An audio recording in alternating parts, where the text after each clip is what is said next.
don't be afraid to come in sooner than your visit. So let's say you have a visit coming up, but you're not feeling your baby move as much this week, but you're like, oh, I have a visit in a couple days. We'll get it checked out then. It's fine.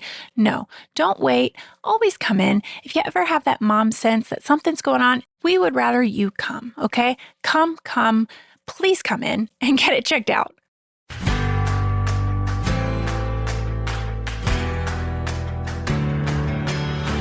You're listening to the Mommy Labor Nurse podcast, where you'll gain the tools, knowledge, and confidence you need to erase the unknowns, feel in control, and have an even better birth no matter how you deliver. My name is Liesl Teen, mom of two, practicing labor and delivery nurse, and your host. From over 8 years and counting of working at the bedside, I know that knowledge is the key to an even better birth. So tune in each week to learn about all things pregnancy, birth, and postpartum from me, a labor and delivery nurse that's seen it all. And now let's get into this week's episode. Welcome back to the Mommy Labor Nurse podcast. We are doing an episode today all about your prenatal visits. I'm going to be giving you 10 helpful ways to rock these visits. And I'm also going to just talk about some of the general things that you do at each appointment, just so we get a nice little baseline. But I've got some really helpful tips for you guys today to rock those prenatal appointments, because we all have them, right? If you're pregnant, please go to your prenatal appointments. But if you're pregnant, you're going to go to your prenatal appointments. So this episode is for everybody. All listeners can benefit. So without further ado, let's get right into this week's episode.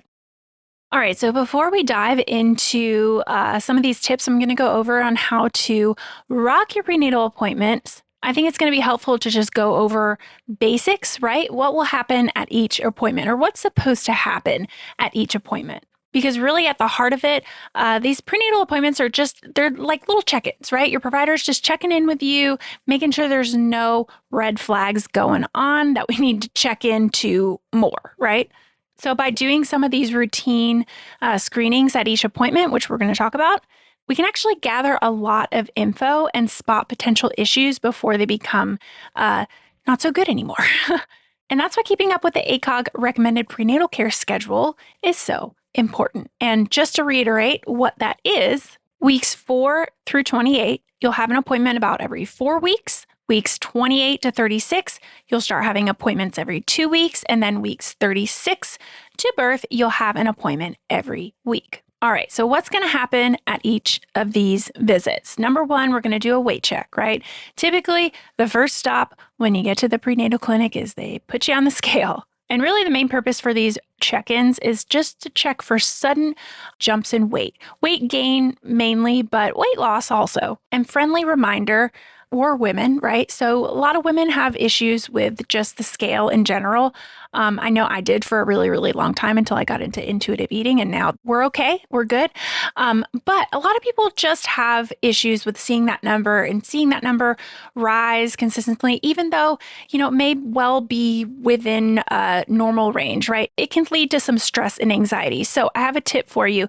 If that weight at the beginning of your prenatal visits is causing you a lot of stress, just turn around. Just get on the scale and turn around. You don't have to look at the number. They'll let you know. If there's really something going on and you're having an excessive weight gain or something's going on with your weight medically, your provider will let you know. But really, you don't have to know the number. Who cares? Next thing we'll do is take a urine sample. Yep. So got to pee in a cup, right? And the reason we do this is we're screening for if you're having excess sugar in your urine or excess protein. This is telling us if you're starting to get gestational diabetes or preeclampsia. Obviously, if you're having any white blood cells in there or blood or anything, if you have infections, your urine sample can give us guidance on, if you've got an infection too. But really, it's mainly for checking for preeclampsia, the presence of protein, and, if you've got sugar in there too. The next thing is a blood pressure check. Yes, going off of preeclampsia, right? We want to make sure that your blood pressure is nice and normal during that pregnancy. So we're going to check it with each visit, because high blood pressure can be an indicator of preeclampsia or gestational hypertension. There's a difference between the two. And really, we're, looking for that. We also want to make sure it's not too low, right? But it is important to note that low blood pressure is considered a normal part of pregnancy because as your blood volume increases, so does the diameter of your veins. So typically, your blood pressure does drop just a little bit from like your normal baseline because of that. Another thing we're going to do at these prenatal visits is listen to that baby's heartbeat, right? So once your provider comes in, they'll have you lie down and use a fetal Doppler. If it's one of your very early appointments, they might do vaginal ultrasound. But once you get past that first trimester, you can usually just do a little Doppler right on your abdomen. It's not like an internal exam anymore or anything. And yeah, we get that heartbeat. Another thing your provider is going to do once you hit that 20-ish week mark is start checking a fundal height. And this is a measurement that's taken at every prenatal visit starting at, week 20 or 24 usually. And it's a vertical measurement of your abdomen. Okay. So they check from your pubic bone, the very top of your pubic bone, to the very top of your uterus. And that number, however many centimeters it is, it should match up to how many weeks you are. So if you're 24 weeks, it should be about 24 centimeters from your pubic bone to the top of your fundus, regardless of your weight or the size of your belly or anything. Your fundus should be consistent regardless of any of those factors. So like I said, it should be about 24 centimeters if you're 24 weeks, plus or minus like 2. But the thing with fundal heights is we want to be checking fundal heights because we want to be checking if they are trending up or trending down, right? So let's say that at 24 weeks, you're measuring 24, and then 28 weeks, you're measuring 26. So that's a little bit less, but still within that 2, right? And your provider's like, oh, okay, let's come back at like 30 weeks, right? Make sure you're not trending down. And then 30 weeks, maybe you go in and it's only 27. So it's going down. So your provider's like, let's just check an ultrasound and make sure things are going okay. So yeah, fundal height, always done past that 20-week mark. Ever wonder why prenatal care is so important, or why you do the things that you do at every appointment? Making the most of your prenatal care is my free mini class for pregnant mamas that want to learn exactly what to expect from their prenatal appointments from week 4 all the way to birth. Get instant access to the full 40-minute workshop, unlimited replays, and a free printable workbook with key ideas from the class and a glossary of tests and important terms. This free workshop was designed to benefit all pregnant women, no matter where you're at in your journey. So whether you just got that positive test or you're due in a few weeks, I can guarantee that you'll learn something new. Sign up today at mommylabornurse.com/prenatal workshop. That's mommylabornurse.com/prenatal workshop for instant access to this free info-packed workshop. As your pregnancy progresses too, another thing that your provider will do is just check on your abdomen, kind of put their hands on your abdomen to feel the position of your baby. And this isn't a exact science, right? Obviously, there can be mistakes, right? Your provider can say, oh yeah, your baby's head down.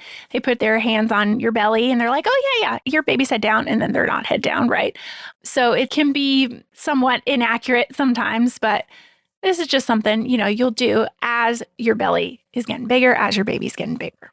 And then the last thing that should be done is always a discussion with your provider. There should always be that time at the end of all of these things, right? All of the little checks that you have the opportunity to ask your provider questions. If you have any questions, talk about any upcoming milestones or, any questions about screenings, anything like that.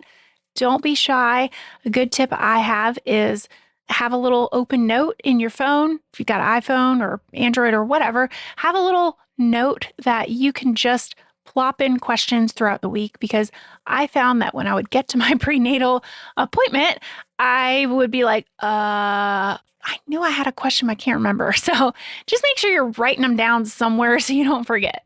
And I forgot to number these, right? But that was tip number 1. Okay, I remember we're going over 10 helpful ways you can rock your prenatal visit. So tip number 1 is make sure you're writing down those questions in between those weeks, in between your appointments. Tip number 2 is schedule morning visits if possible. This is obviously, it's in whatever works best for your schedule, but I found that morning visits are good for a few reasons. Number 1, your weight will be a little bit more accurate in the morning. And like I said before, sometimes the weighing, right, can be stressful for some people. So if you're always at a morning visit and you're consistently at morning visits, you don't have a whole days of food in you, a whole days of things you've been doing, right? You're kind of at zero. I hope, eat breakfast before you come to your prenatal visits. But the earlier in the day, the better, I've found. Another reason morning visits are better is, I'll tell you a little secret, just like you probably get a little tired at the end of your day at work. So do providers. And sometimes things pop up too, and it gets a little bit busy in the afternoon. Clinics usually reserve time for these types of visits, like drop-in visits in the afternoon, so they don't overschedule. But sometimes even the afternoon, it can be crazy. So the morning, it's usually a little bit more chill, and your providers, it's not crazy busy yet, hopefully. They're just a little bit less concerned about running over time because they have their lunchtime built in. It's before the lunch, right? And they're not trying to squeeze all these people in right before the end of the day. So, tip number 2 is schedule morning visits. Tip number 3 is request a printout of your next tests and ultrasounds. Most of the time, providers just skip the step of printing out your visit summary at each visit, right? It's like in your chart, right? But it does benefit you to have a clear list of the stuff that we did and if we did an ultrasound or the test that we did, what we talked about. So instead of you trying to remember, and writing down, okay, I think this is coming up and I did this, just they can print you off a little summary.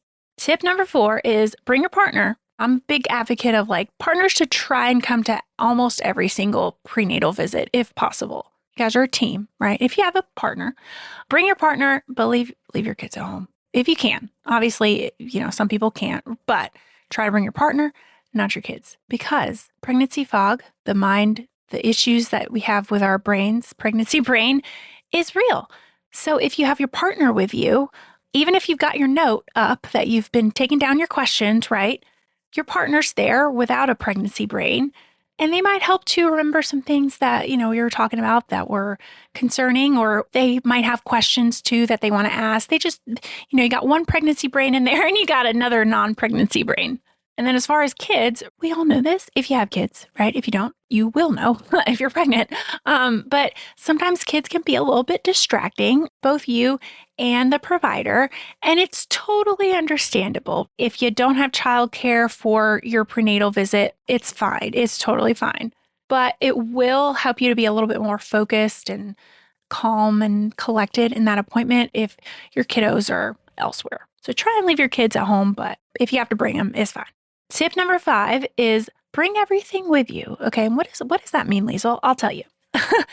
Bring your vitamins, bring your support hose, your TED hose, bring your belly band, bring your blood pressure recordings that you've done, bring your breast bring your breast pump. I can't say that. Bring your breast pump, bring your blood sugar numbers, bring anything with you. If you want it to be reviewed, just bring it. So if you have a certain question about something like, I'm taking these prenatal vitamins, here you go, provider. Are these cool? You can have them in your hand and they can just take a look at them right there and answer questions. Same goes for a belt or whatever it is. You have it there. It can be really, really helpful to get an answer. All right, the sound of that heartbeat means it's time for this week's segment of Birth It Up Babies. This one says, hey, Liesl, I am a first-time mom and I took your Birth It Up, the Natural Series course this summer. I'm so glad I did, as I ended up laboring at home for 24 hours. Ooh, that's a long time. That's a long time. She said 24 hours upon being assessed by my midwives. I was 8 to 9 centimeters dilated. Okay. And I was about to have a baby at my midwife clinic. Yeah, sounds like it. I was so grateful to have the birth I truly wanted, and I felt I was definitely more successful in being able to labor at home for so long, only 4 hours at the clinic, until baby girl came out with only half an hour of pushing. Awesome. She says, I'm a nurse myself and maybe thinking of making the switch to L&D post-maternity leave. Oh, that just warms my heart. Oh, I'm so happy. If you want to have an even better birth, just like this mama, head on over to mommylabornurse.com/courses to learn more about our 3 online on-demand birth classes. Tip number 6 is don't be afraid to come in sooner than your visit. So let's say you have a visit coming up, but you're not feeling your baby move as much this week, but you're like, oh, I have a visit in a couple days. We'll get it checked out then. It's fine. No, don't wait. Always come in. If you ever have that mom sense that something's going on, it doesn't, whether it's movement or anything, you have a weird headache, you just been feeling weird. I don't know. We would rather you come. Okay. Come, please come in and get it checked out. It's usually pretty easy to figure out if something is worrisome or not. And we would rather you come in than sit at home and worry, or God forbid, something bad happen, right? That's why you have a prenatal clinic, right? It's not just for these regular appointments. We're here if you need us. Tip number 7 is for specifically moms who are looking to VBAC. Okay, so if you're considering a VBAC, I want you to ask to review the consent form, because you're going to sign a consent form if you come into the hospital and want a VBAC. So try to review that with your provider before you get to the hospital. We've talked about VBACs here on the podcast before. Obviously, I'm very pro VBAC. I work at a great facility that, we love VBACs, right? But there are risks with VBACs, just as there are risks with C-sections. So we just want to make sure that we're reviewing that consent form and having that conversation with your provider before you get to the hospital.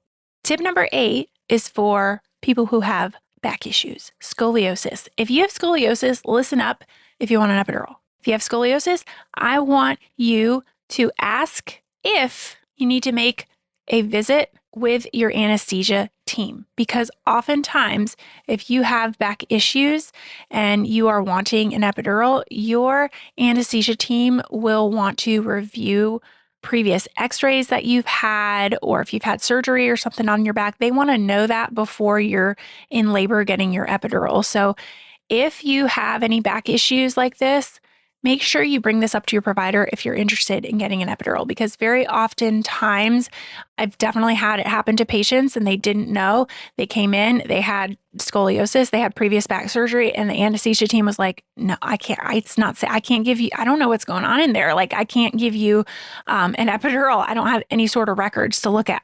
So just make sure if you have that going on, you ask if you need to make a visit with anesthesia prior to birth, because very often you do. Tip number 9 is wear clothes that allow for easy access to your belly. Then you don't have to even take your pants off or anything. If you have a nice t-shirt that is flowy, right, you can just lift it up instead of having to take the whole shirt off if it's tight or something. Or if you have a maxi dress, you don't have to pull that thing all the way up, right? Try to wear something that's easily accessible to your belly. So then it's just quicker. You don't have to deal with getting undressed, because as you get bigger, it's going to be harder to just put on and take off clothes. So just do yourself a favor and have your belly easily accessible. And then tip number 10 is not about the actual visits. This is not something that we're going to be doing at the visits. But tip number 10 is keep your provider's name and number on your refrigerator. Sometimes I've seen it where providers will actually give you a little magnet that you can stick on your fridge, the number of their office, and some signs to look out for and to call, if you have a headache that's not going away, or you're not feeling your baby move or something like that. But if your provider doesn't give you that, have your provider's phone number up there on the fridge, or if you have a whiteboard or something in your house, I don't know, but have it somewhere centrally located in the house. It's just always in your face what your provider's phone number is, and then some worrisome signs of when you should call your provider. So those are a headache that's not going away, if you've not been feeling your baby move, if you're having any bleeding, if you feel like your water's broken, you're having any leakage of fluids, or if you're having pain, you're having abdominal pain, any sort of pain, give your provider a call. There are a few other ones too, but those are the main ones. And yeah, that's a wrap for this episode. 10 nice, helpful little tips that you can use to rock your prenatal visits, because I don't know about you, but I kind of enjoyed going to my prenatal visits. It was like a little break and a little check-in, get to hear the baby's heartbeat. And if you can do anything to just make the experience a little bit better, why wouldn't you, right? Yes. So next week on the podcast, what are we doing? We are doing another solo episode. I know that because I'm about to record it right now. But guess what we're going to be talking about? Sex. Yeah, we're going there. We're going to be talking about some taboo things. No, just kidding. But it's going to be a very helpful episode. So we're going to be talking about sex during pregnancy. It's just me and you next week again. So I will see you guys same time, same place next week. Already feeling a little more confident about pregnancy, birth, and newborn life? Don't forget to hit that subscribe button so you can continue to erase the unknowns and never miss an episode. And if you're looking for even more, Instagram is definitely where I hang out the most. Come join our community of more than 500,000 moms for birth education, tips, and solidarity. You can find me at mommy.labornurse. Check out today's show notes and a searchable library of every Mommy Labor Nurse podcast episode at mommylabornurse.com/podcast. And while you're there, be sure to head to the blog to learn about our online birth classes too. See you next week. And remember, you can have an even better birth no matter how you deliver.